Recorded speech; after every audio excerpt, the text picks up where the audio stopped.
I praise and thank God sa kanyang favor. Maraming favor si Lord. Totoo po yung sa the power of prayer and faith. Kailangan po yon sa atin. Kasi pinatunayan ko po yan sa pagpunta namin ng Israel. At kasi 12 years kong pinagpipray ang bansang Israel. Magmula nung nasa Bible school ako. And I thank God kasi He gives me a privilege na pumunta doon.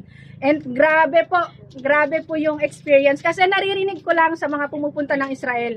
At na-experience ko po yun, totoo po yan, na yung presence ni Lord. Although, God's presence is everywhere, pero iba yung experience mo doon. Pag apak pa lang namin sa Israel, ay iba na yung strength. Kasi yung expectation mo na ganon. So, iba na yung strength kasi pagod yung pagbibiyahe, tuloy-tuloy yung biyahe. Pero pagdating namin doon ay wala, diretso kagad sa ano. Pero nakaramdam ako ng sakit kasi sobrang init din, parang ganito din. So, habang naglalakad kami ng tanghali, pagbaba namin ng ng Mount Beatitude, sumakit yung ulo ko. Sabi ko, ayaw ko na pumunta dito sa Israel na magsasuffer lang ng sakit. Pero I'm claiming na and then nung nasa Sea of Galilee kami, nung naka kami ng boat, yung hangin, yung nararanasan mo yung hangin sa Sea of Galilee, biglang nawala yung yung sakit ng ulo. So, I thank God kasi dalawang beses na sumakit yung ulo ko, pero sabi ko, nandito ako sa Israel, Lord, sasakit yung ulo ko, pero last na to. Yun yung claim ko.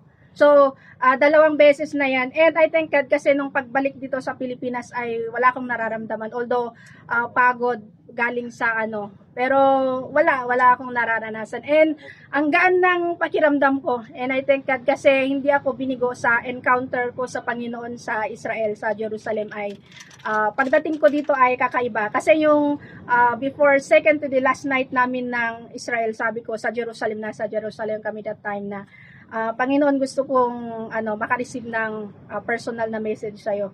And yung message niya is no return. Pagbalik dito sa Pilipinas, no return. Parang you will never be the same again. Yun yung narinig ko sa kanya. And I thank God kasi pagbalik ko dito ay kakaiba. Hindi ko nga ma-explain Hindi ko ma-explain even sa ministry, personal, and then yung mga prayers ay nakikita ko yung answered prayer. And I thank God sa kabutihan niya. It is all by the grace of God and His goodness. Naranasan ko ito kasi kakaiba yung and I'm expecting for more. Alam ko po na marami pang gagawin si Lord sa buhay ko and sa ministry, lalong-lalo na sa pagtuturo. And yun nga po, sa pagdating sa school, ang daming nagtatanong yung mga estudyante, kumusta sa Israel? Ang dami kayong dumatapos-tapos ang kwento sa Israel.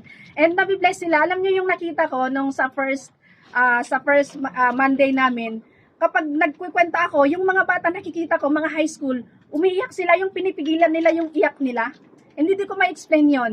Pero sabi ng isang estudyante, sabi niya, ma'am, nung pagpasok mo pa lang, parang kakaiba ka, sabi niya. Meron pa kaming naamoy na ang bango-bango, sabi niya. Wala naman akong pabango na na nilagay. Pero sabi ko, I know that is the presence of God. Yun yung presensya ng Panginoon. So, I thank God. So, binibigay ko sa kanya ang lahat ng papuri at masasalamat sa great experience. Sabi ko, it is a great experience na pinaranas ng Panginoon sa akin. And sabi ko sa inyo, it is by faith and prayer. Kasi yun nga po, sabi ni Pastor, wala tayong ipon na, pero si Lord ang nag-provide. And so, kayo po ang susunod. Kaya, yun, I thank God. Give Him the glory and honor and praise.